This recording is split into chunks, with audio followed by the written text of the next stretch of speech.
This is the Human Action Podcast with your host, Jeff Deist.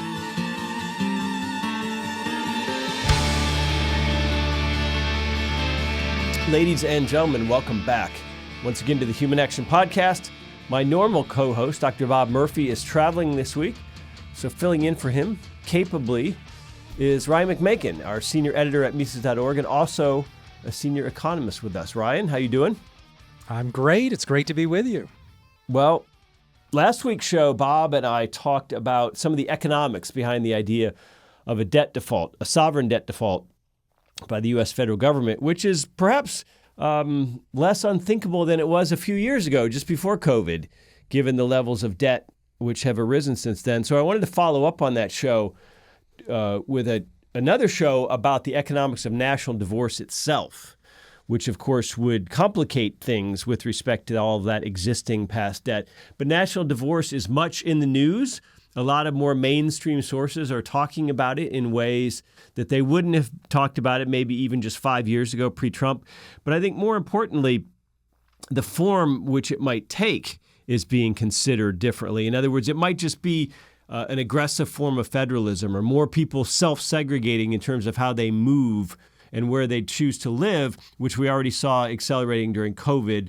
It doesn't necessarily mean we have an actual breakup of the United States into component parts, with each of those parts creating a whole new central or federal government. It doesn't necessarily mean that, but it could. And so a lot of people talk about whether this is desirable, whether this is unthinkable without violence or civil war. We all hope it is. We, meaning the Mises Institute, certainly think it is desirable and could be effected without violence. But nonetheless, what people don't talk about as much is the economics behind it. And we have some historical examples to consider when we think about that, because there are some real thorny problems, as we all know. But talking to you earlier today, you refreshed my memory. There's actually an academic tradition around studying the breakup and changes of nations and borders. This is something that people actually have talked about seriously for a long time. Well, they couldn't ignore it anymore after the breakup of the Soviet Union. And so you do find very little academic research prior to the 1990s. But after 1994, 1995, with the breakup of Czechoslovakia and, of course, the Baltics and all of that, you started to see that, okay, this is a real phenomenon where countries are breaking off from other countries. And what does that mean financially? What does it mean for international law? So they started to really address it. And so now here we are 25 years later, and there's actually some decent empirical studies where, they do their best, given that they've got 5, 10, 12 examples of something happening of say, a Baltic state breaking off from the Soviet Union. What happened there in terms of debt, politically? What were the negotiations like in Czechoslovakia? Those sorts of things. And then looking at those in light of some of the earlier secession movements, maybe after World War I and so on, people were able to come to some conclusions. And so although you'll speak to a lot of lay people who think that secession just never happens and it's a crazy thing, it's actually really quite common. And this is seen in the fact that the number of sovereign states in the world increased from, it was only 51 in 1945. And by 2017 was at least 195, maybe 200. There's some debate, right, over exactly who's sovereign and should you count Taiwan and that sort of thing. But most of those states came into existence through secession movements, and people who study international relations have had to recognize that and really try to understand the phenomenon better. Well, I think we should start with the idea of size. Is smaller better? The United States, I think one of its big problems is that you've got 300-odd million people with very diverse interests and economies, all yoked increasingly under a centralized government in D.C., and that's inherently problematic per se. Yes, there's a lot of debate in the literature over, is size closely connected to economic prosperity? And Douglas North wrote a bit on that and suggested that, a lot of the smaller states actually do better. I think what we can say definitively is that size, or rather that smallness, is not necessarily an impediment to economic success. It's really hard to argue that. If you just look at a list of the richest countries in terms of median, not even necessarily average, where then you could just have a small number of super rich people skewing it up, but just looking at median, and you find you've got countries in there like Switzerland, which has 8 million people, Norway with 5 million people. Yes, the U.S. is at the top of the list, but that seems to be the outlier. Most of these countries that are wealthy tend to go really, that the biggest you get is like the Netherlands at 25 million, which is the size of Florida. So yeah, there's some good indications that either smallness helps you in terms of wealth, or it at least isn't a problem. Well, that, of course, presumes, I guess, a robust system of international trade, because a small country presumably is not going to be able to produce all the agricultural commodities, oil, and all the other things it needs internally.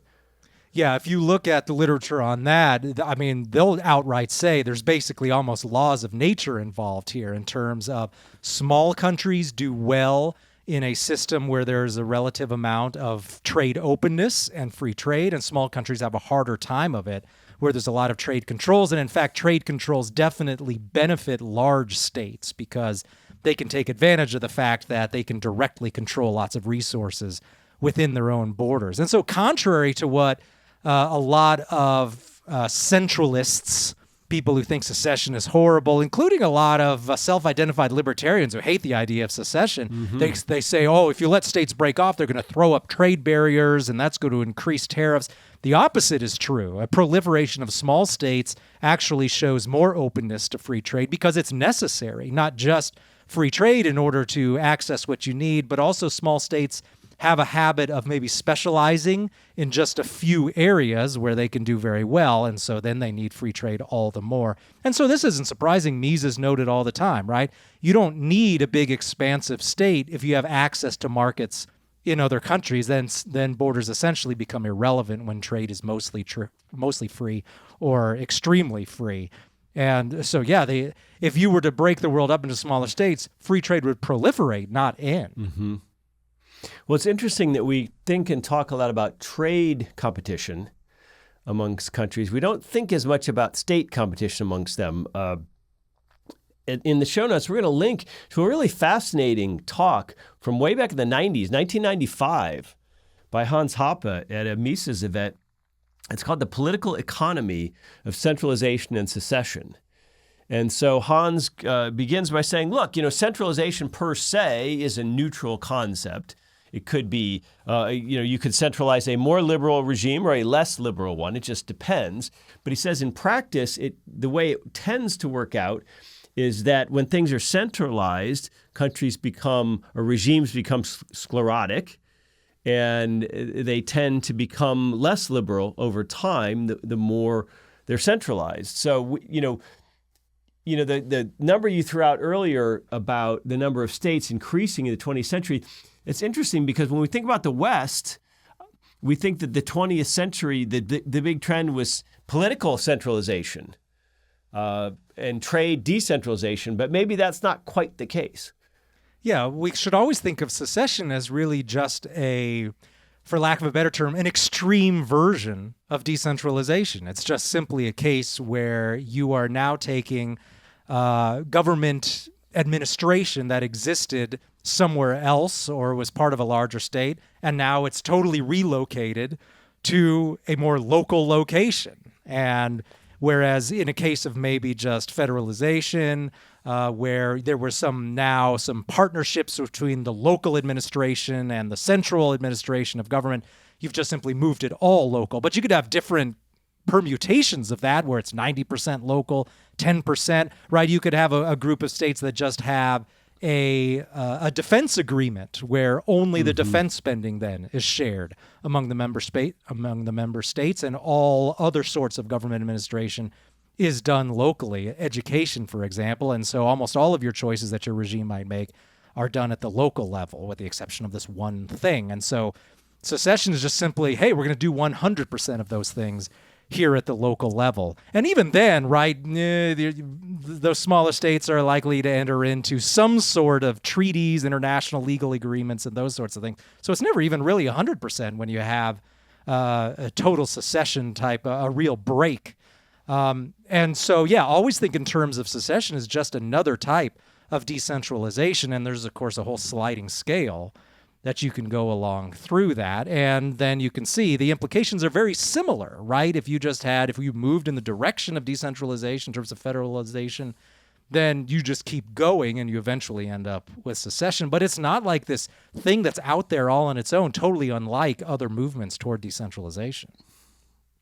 Well, in terms of this conversation, I'd like to think that secession could happen peacefully. So the aftermath or the negotiation is not a process where we're talking about a war has occurred and there's a victor and a vanquished, but rather there's some sort of perhaps uncomfortable but nonetheless peaceful breakup. I guess, the questions can be sitting on a lot of people's minds is debt. What do you do with that big $30 trillion enchilada of U.S. government debt? I mean, I could see wiping some of it out. I could see all kinds of arrangements. Could it be divvied up? I mean, is that even economically feasible given what we've learned from history? Well, it does sometimes get divvied up when there are actual talks and it's not a totally acrimonious breakup. There are, of course, the U.S.'s secession movement in the 18th century. That was pretty acrimonious. And the U.S. wasn't exactly taking on any of the British Parliament's debt when it broke off. And in fact, a large part of that war was started because Americans didn't want to cover any of the debts that had been incurred to throw the French off the continent, right? And so that didn't end in the way the British hoped in terms of debt obligations. But in many cases, and then another case, this would be called like the zero type of option, right? And there are other examples like the Baltic states, which ended up not taking on debt from the Soviet Union when that broke up. But in some cases, there were negotiations in that Ukraine was believed at the time, I mean, the data was spotty, was believed to have been responsible for 16% of the Soviet Union's debt. And so when Ukraine seceded, they took on most of that debt percentage-wise, because they wanted to send the message that we're our own state now and we can cover our own debts. And the idea, of course, was then to build faith in this new state.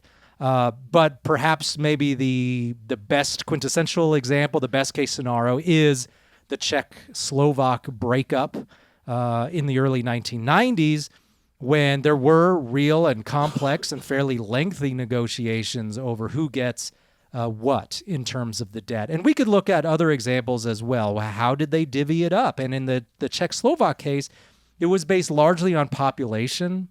And that tends to be mostly where these breakups end up. There are other cases that scholars have looked at. There was a Central American Federation that existed before, and that broke up, and they divvied up the debt there. What's known as Gran Colombia, which existed in the 19th century, used to include Venezuela, Colombia, Ecuador. That broke up, and they divvied up the debt for the most part based on population in those cases. There have been efforts to divvy it up according to GDP and how much each region puts in terms of revenue. Those end up being, they overcomplicate negotiations, and so political forces tend to overwhelm attempts to do that. So it almost always just ends up being based mostly on where is your population and those people who have the ability to produce the revenue necessary to pay off the debt. And that's what happened with the Czech-Slovak breakup. But in some cases, like when Panama broke off from Colombia with the U.S.'s encouragement, and I believe also when Bangladesh left Pakistan, they just said, no, we're not gonna take on any debt. We're not gonna do anything. It was the same with the Baltics. Those tended to be unpleasant breakups, but they didn't necessarily lead to protracted wars and civil wars in those cases either. And I would say that you're probably then going to end up with a situation. That's what was being also forwarded, this population-based thing when Quebec, it looked like they might leave Canada. That was what was being thrown out there for that. So you're probably going to end up with something that's heavily dependent on where are your population centers in terms of adopting portions of the debt. Well, the Quebec example is interesting, first of all, because it's fairly recent. It was 1995 when they held their most recent independence referendum. And also because there's an analogy to the United States in that the blue states are always telling us that they pay all the taxes and they're productive.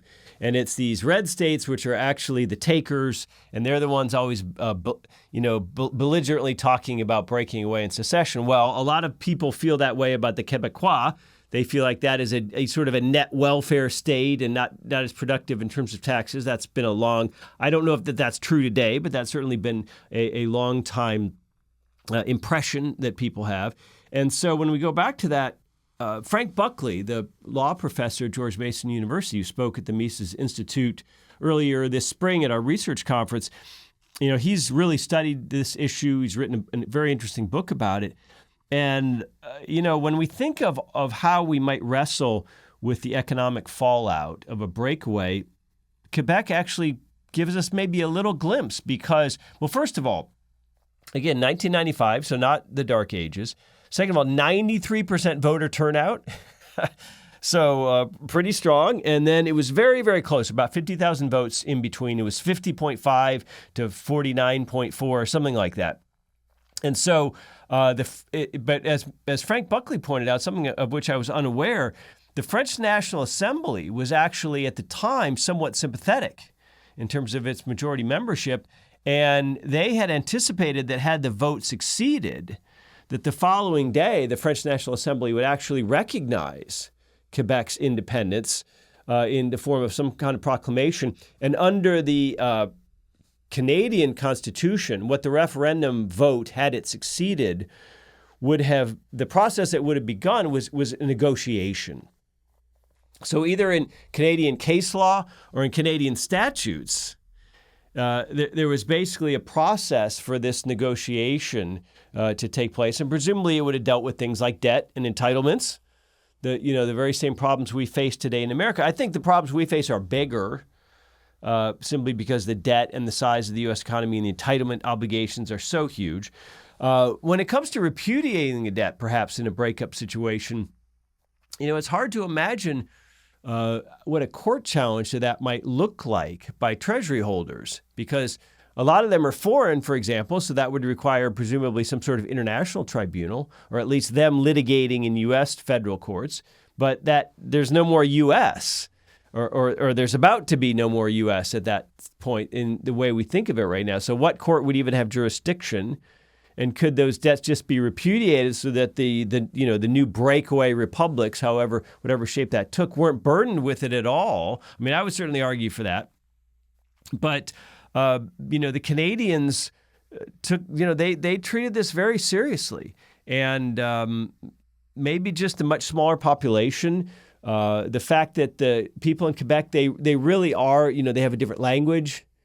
They have a very distinct culture relative to, let's say, the Western oil portions of Canada. Maybe that made it a little bit easier. But boy, oh boy, Ryan, you look at the United States and say it can't happen here. I mean, we have, Manhattan and Mississippi are pretty dissimilar culturally too. I think the Quebec example is poignant. Yeah, very much so. I think if you don't have it right now, you'll have it soon, where you have the phrase that's used increasingly is cultural distance, where you can have a part of the country that isn't necessarily physically all that distant from another part of the country, but culturally it can be very far away. And that tends to really promote then division and divorce. And recent examples, of course, you have the Catalan secession attempt, and you have Scotland. And they really start to play up then the real cultural differences that exist. And what we've noticed is that probably the most important combination of things that you would get that would really promote a successful and really well-pushed secession movement would be when you have a country that has that is wealthy enough. You have a region that's wealthy enough to really make a go of it on its own, and it's big enough, and it sees itself, rightly or wrongly, as contributing a lot to the country and not getting back its just due, that those countries then, as long as they see themselves as culturally distant then from the people who rule the country or are perceived to be running the country, then that's when you are almost guaranteed to really have a real movement toward severe decentralization, whether it's secession or almost total self-home rule. And it usually is the more prosperous areas of the country that see themselves as different. And so I think you could get to the point where you have that, right? In spite of, as you say, some parts of the country like to claim that they pay all the bills. I've run those numbers myself. A lot of those differences are like California pays $1.1 per dollar received back from Washington, and Texas pays $0.98 per $1 received back. We're not talking like big gaps here in terms of, boy, this state only pays 50 cents for every dollar they get from Washington. It's actually true for some of the really poor states like West Virginia. But for a state like Florida, for a state like Texas, that's not true at all, that there's some big lopsided difference there. And so that sort of thing could be overcome by these feelings of cultural distance then, is like, hey, we recognize we could take a hit here in terms of rising interest rates because of debt problems and debt negotiations, or we wouldn't have as much easy access to American markets as we did, but we're willing to take that hit because we feel that would be necessary for self-determination. And that's something that economists tend to ignore, is the non-economic aspects and benefits, but most people at this point, they're recognizing that, yeah, we have plenty of examples, including the American Revolution, where they were voluntarily cutting themselves off from easy access to markets and from many economic benefits because of perceived cultural differences. So it does happen. It's not enough to just argue that, hey, look at all these bad economic things that might happen. You would have to convince people that that's even more so, that the cost of that is greater than the perceived cultural or self-determination benefits that could be gotten from a separation. Well, that's just it. We don't know if a group of, let's say, 5 or 7 United States republics would be individually more or less prosperous than those regions are now as states within the United States. We can't know that. I don't think it's necessarily determined that they would be less prosperous. Obviously, a war which engendered that would cause a lot of economic pain, but something short of that, you could imagine the western parts of California, Oregon, and Washington joining with Vancouver in some sort of Cascadia. And as you point out, they would have ports, they would have all kinds of industries, they would have tourism. And so the question becomes, why would these new regions or these new countries in the most extreme state, why would it be in their interest to be belligerent with each other? I'm not sure it would be. So if we look at the Baltics, Latvia, Lithuania, Estonia, there's some literature on how they've done economically since breaking away from the former Soviet Union. And they actually have a pretty high degree of economic integration between them, although there's some differences, like Lithuania is known more for tech, for example. And so they had a lot of shared history and borders and bad experiences with the Soviet Union beforehand. So they had a lot of commonality, just like a lot of states in the U.S. would have commonality in the sense that I'm no longer a Californian, but I have lots of family there, right? So do I want Alabama, where I live, to be crosswise with California? And no, I don't. And I would still want to visit California, maybe even without a passport, ideally. Maybe there could be all kinds of arrangements that are simply in everyone's best interest, much like the Schengen Area Agreement, which allows travel within most of Europe. There might even be a market for a single currency, just like the euro. Now, you and I have our objections to the euro. Our listeners have objections to the euro because it's a political project and because it's run by a terrible central bank and terrible central bankers. But, I mean, Mises talked about this. The market wants one kind of money, and gold had generally won out in most markets. So it's not necessarily true that we would have different currencies. It's not necessarily true that we would have tariffs on goods traded between these new, republics in the former United States. Because after all, there are big U.S. companies that are involved in all 50 states or many of the 50 states already. So I think there's a lot of actually happy features in place that would bode well for the economic well-being of these new states. Right. You have a common language. You have a common We have one history. language.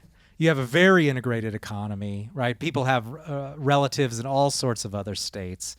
And so this idea then that these countries would necessarily come to blows after some sort of secession movement is the U.S. and Canada have been at peace since 1815. So where's the evidence that another separate country nearby with the same language would somehow be motivated to start a war with the other countries in its proximity? Some people claim that, the United States is so powerful, that's why Canada has never made any problems for the U.S.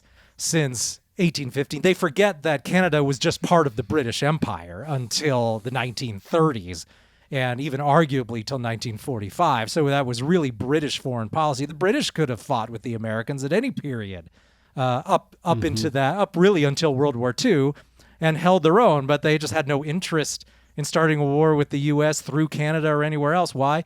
Because Britain was heavily invested in American capital and also had tons of trade.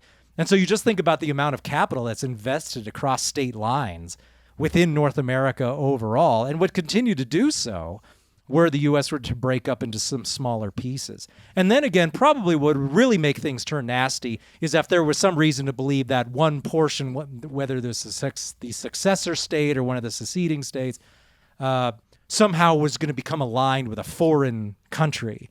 But there's no reason to believe that would happen. There's no reason to believe that this idea of this, basically what exists is this North American block of the Anglosphere that nobody challenges, and which basically makes North America a fortress from any sort of foreign invasion.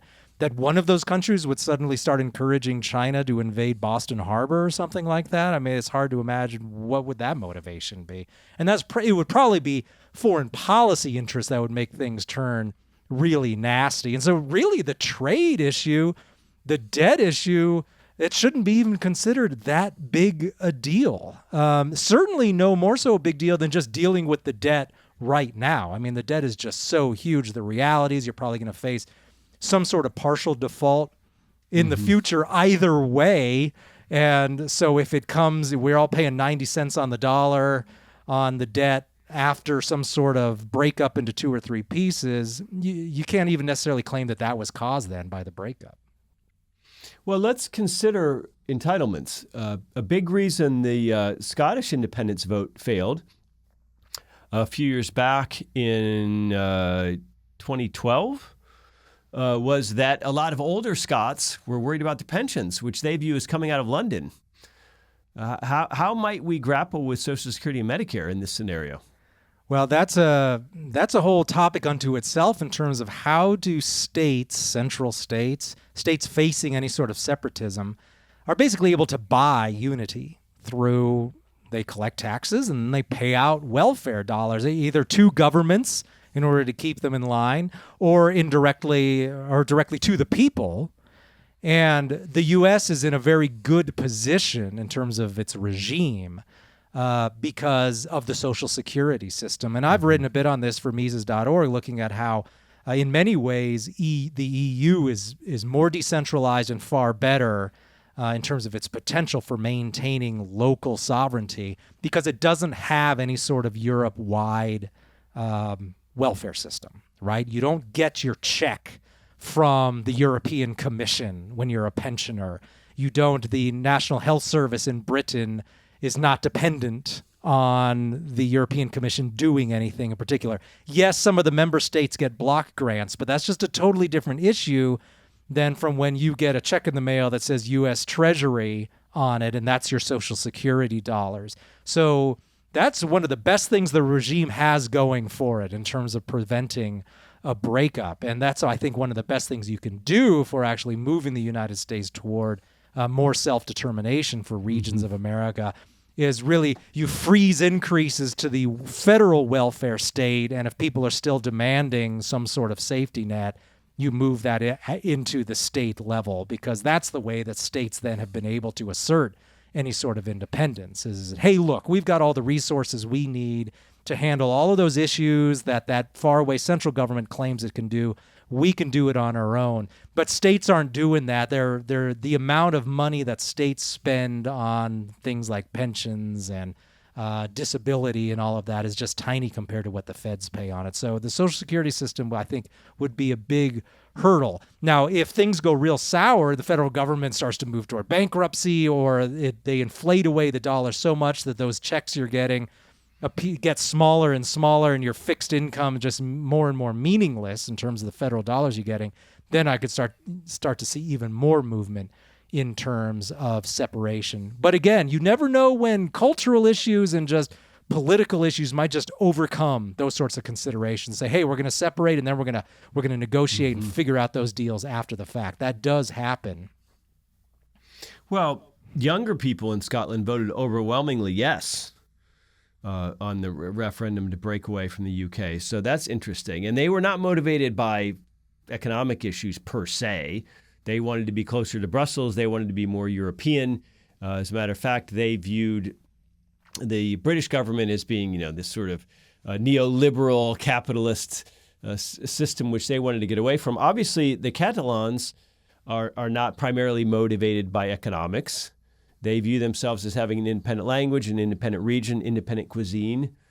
So, there are things besides just economics. Now, when we talk about entitlements, I think that's a tough one. The U.S. population over 65 is set to double by 2050. I would suspect that older voters in general are just more risk averse, so any sort of breakup is probably less enticing to them than younger people who feel like they have less to lose because they've not yet had families and houses and careers and all kinds of things. So you could see that in terms of political economy as being something that makes it less likely. But again, we don't have to discuss a scenario whereby there's an actual breakup into new, wholly sovereign, independent states. We can think of this more just in terms of a far more aggressive form of federalism, which comes to pass simply because there's so much division over Supreme Court cases, over cultural issues, over guns, over abortion. Because I look at some of these issues, and obviously, we get a pretty jaded view of them to the extent we consume social media because most people aren't on social media being loudmouths.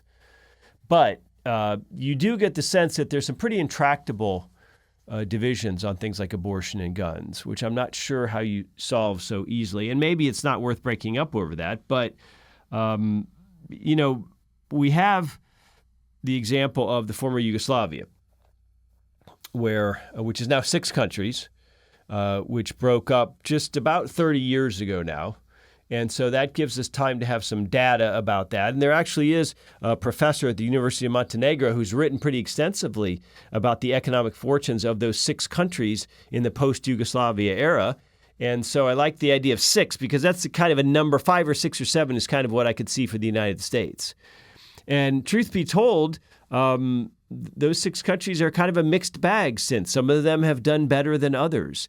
And you could imagine that would be the case here, that there would be more dynamic parts of the country and less dynamic. And, so be it. Not the worst thing. Well, there were big economic differences in Yugoslavia before the breakup. That Slovenia, which was the first to secede, was the most prosperous region. And following some of the models presented in the literature, it was, in fact, that most prosperous region that left first. Then it was the second most prosperous region, Croatia, that left after that because, they were perceiving themselves as being exploited. But as you say, it wasn't just that economic aspect. Right on the heels of the economic side of things people started to really emphasize the cultural aspects as well and the linguistic differences, which when you were all just hammered together under one state, it was easy to explain those away. But they really started to take on a life of their own once they decided that they wanted independence. And so those things really do matter.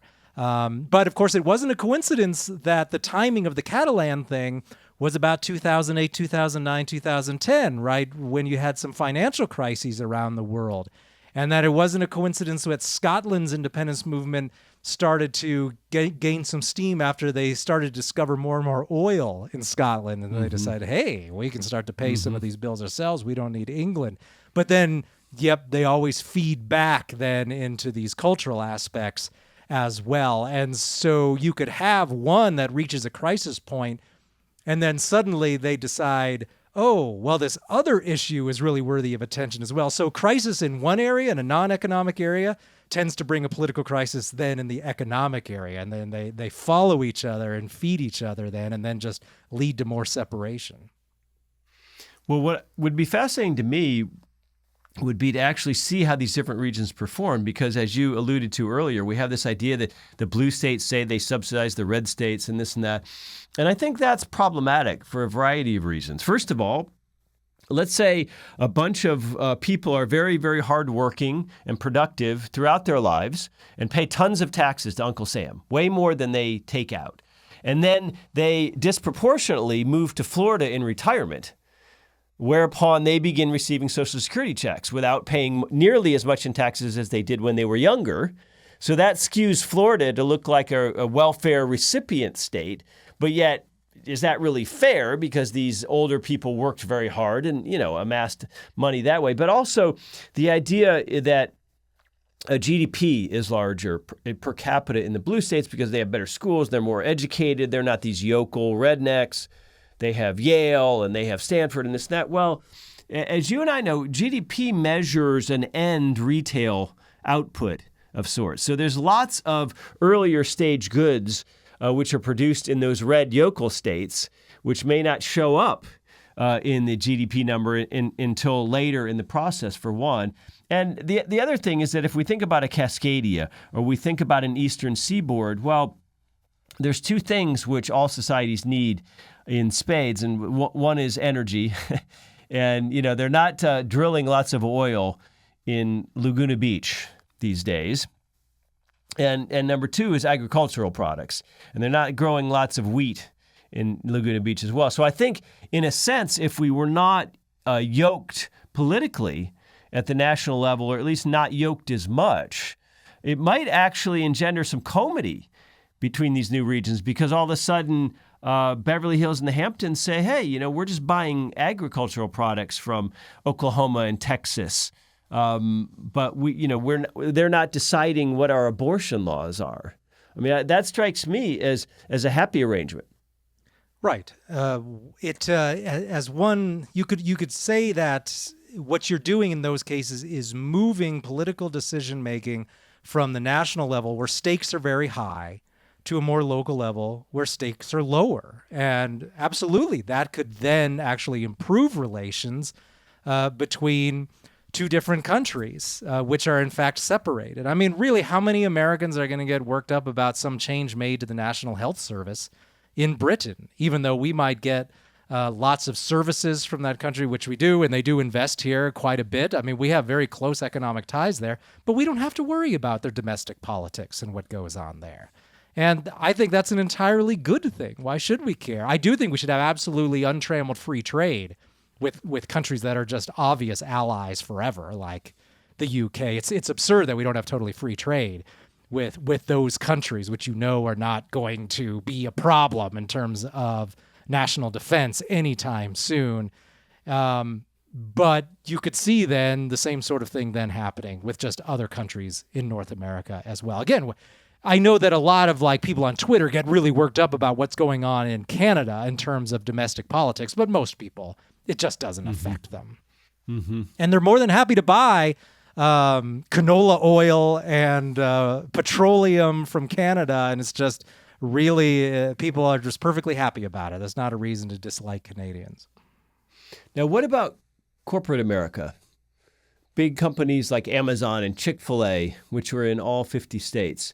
Do you think it would be in their interest to lobby against any kind of national breakup, or do you think they would actually be on the side of the angels in the sense that they would be encouraging or promoting free trade between these newly created former U.S. republics? Well, I think it would depend. It might come down, just as we're learning more and more, that some of these corporate decisions are just made based on corporate culture and personalities, right? On politics rather than on what their specific economic interests are. Although you might start to see that change, a lot more focus on the economic situation rather than politics, once all of these bubbles pop that have come about through easy money for the last 20 years. They might have a little less room to move on that, and suddenly tax rates are a lot more of interest to them instead of what woke politics means for each company. But assuming that the companies, are generally still interested in profit, there's probably good reason to believe that they might, in some of these cases, figure out that they would actually benefit then from division, assuming that there would be some sort of customs union and continued more or less free trade between these states. Because what happens in a lot of cases, and we saw this after the Soviet Union, and there's a fair amount of empirical data showing this, is that a large number of small countries tends to bring about tax competition. And so small countries, perfect example being Ireland, but right now Hungary's in the midst of it, where Hungary doesn't want to go along with the minimum global tax, the global minimum tax that Janet Yellen and friends want, where we can't, politicians always refer to quote unquote harmful tax competition, right? It's a harmful race to the bottom, because once you have a large number of small countries, especially that rely on attracting capital, they pursue lower tax policies, not necessarily much lower, but they want to undercut other countries in terms of their tax policy, so they can attract corporations, countries from other countries, and capital, etc. So that does happen, and we've seen many examples of it. And so they might look out and say, "Hey, maybe we could benefit from tax reductions through tax competition, through this race to the bottom," which, of course, from our perspective as the private sector, isn't actually damaging after all. And so maybe then they might conclude then that that's a good thing, because we know for a fact that that does sometimes happen. And if it wasn't a problem, why would all these governments join in a league together to ensure that we have this global minimum tax? That they want the minimum because they know that some countries will undercut it. And so it can be seen that, yep, this benefits some countries. Whether the countries would go along with that, or there's some other geopolitical reason, or they've got lobbyists that are trying to get something else. So, hey, we won't support secession if you do XYZ for us, U.S. regime. Who knows what might happen there? Well, one of the arguments for size, of course, is always China. You know, oh my gosh, if we broke up into a bunch of smaller republics, we would lose not only our economic power vis-a-vis a monster like China, but also our military ability to deal with them. And we hear this all the time from American politicians. So what's your comment on that?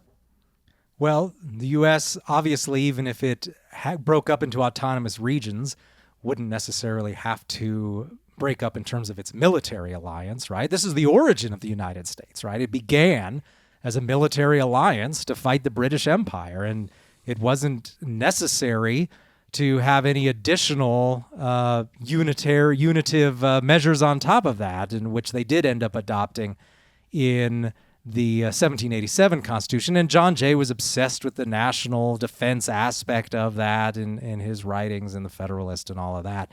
But let's face it, the U.S., as John Mearsheimer says, has never been more secure in its entire history. And that some marginal decreases in terms of the ability for the Pentagon to make decisions in one place and have all of those decisions, at least in theory, be carried out throughout the continent and throughout the globe, because the U.S. has all these bases in all of these places. Would that really be a problem in terms of actual defensive capability? The great thing about a breakup is that it's easy to imagine that this would really imperil the U.S.'s ability to engage in offensive war. That is, to engage in all of these imperialist misadventures in other countries and print up all of this money to invade a variety of different continents. And you could see that definitely be imperiled by a breakup. But in terms of defensive capability, there's no reason to assume that would happen. There's no reason to assume that the Navy, the rump U.S. Navy, I mean, in some thought experiments, I've called it the red states of America versus the blue states of America. So the BSA and the RSA. Well, the RSA's Navy is naturally going to end up providing spillover defense to nearby BSA anyway.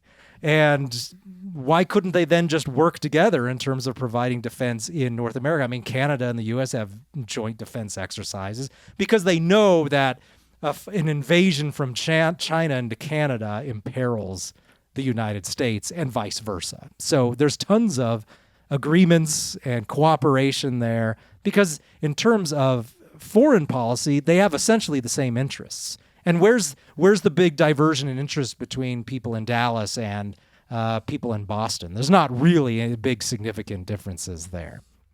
And so there's no reason to assume that that whole system would break down there as well. And then, of course, there's the issue of the nuclear deterrent as well. And we've seen, in fact, that you can break up countries that have nuclear weapons in them. That doesn't lead to nuclear war among the successor states, right? We saw that Kazakhstan and the Ukraine gave up their nuclear weapons, but they weren't forced to do so by the Russians. They chose to do so, and rather foolishly, because they were given defense guarantees by the United States and Russia as well.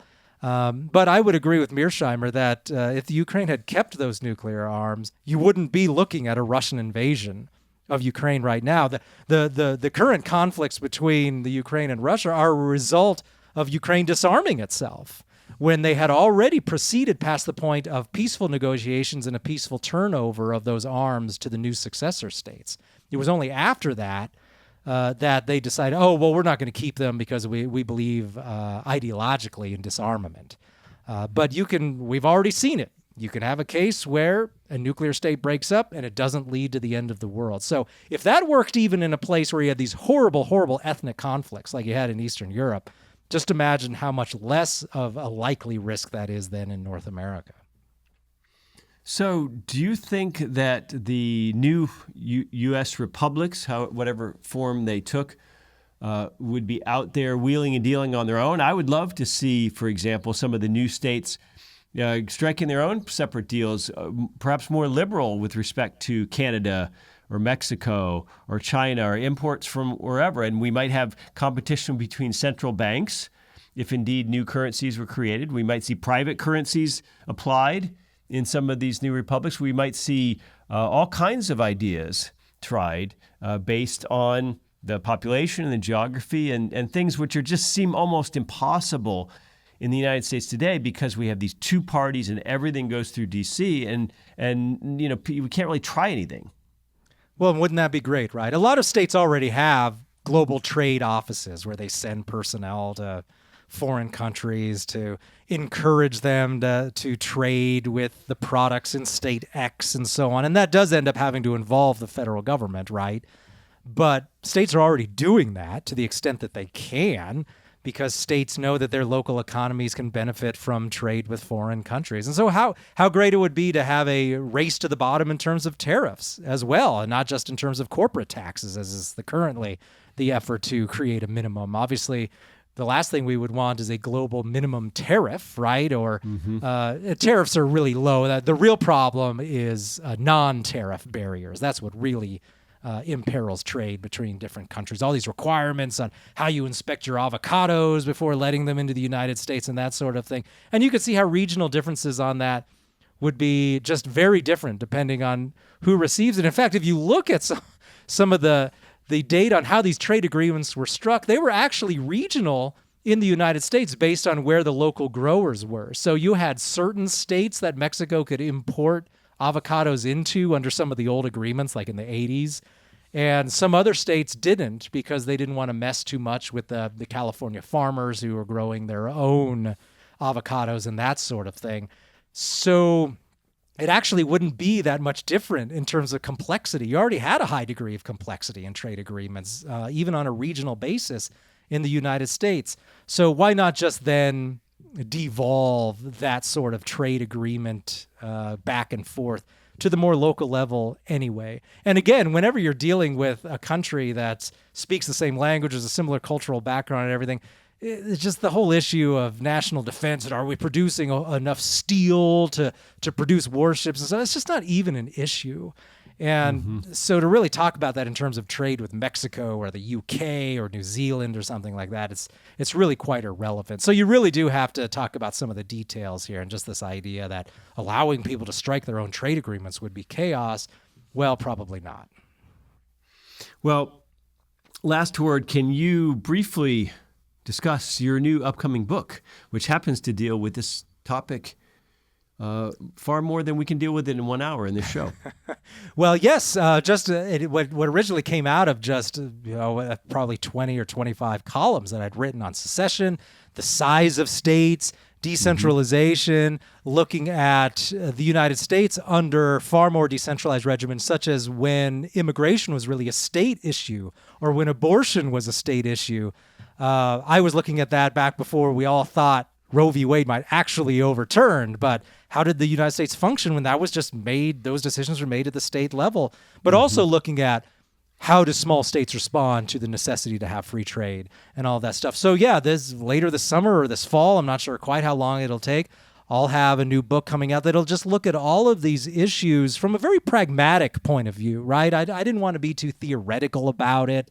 Although that's certainly contained in there, I look at it in terms of how would Rothbard look at secession, which he did on many occasions, and he pretty much always supported it. And for what reasons did he support it? A lot of it had to do with choice and breaking down state monopolies and really just providing more variety in the world and allowing states to compete with each other.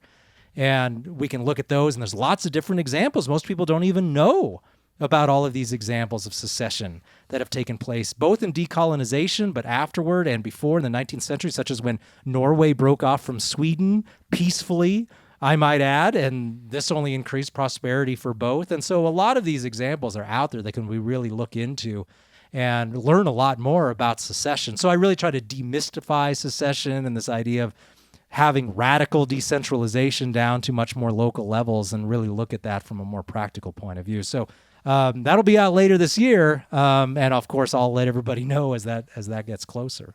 Yeah, well, I will look forward to it. And for all of our listeners, all of our friends out there who are now all of a sudden talking about national divorce, talking about federalism, talking about nullification and ignoring federal edicts, talking about the illegitimacy of the Supreme Court, well, just know that the Mises Institute has been talking about all this stuff since 1982 and taking secession seriously and holding conferences about it for a long, long time. So maybe it is finally time that this issue has really come to bear. Ryan, thanks so much for your time. Ladies and gentlemen, thank you for joining us. We'll be back next week when Bob Murphy returns from his vacation.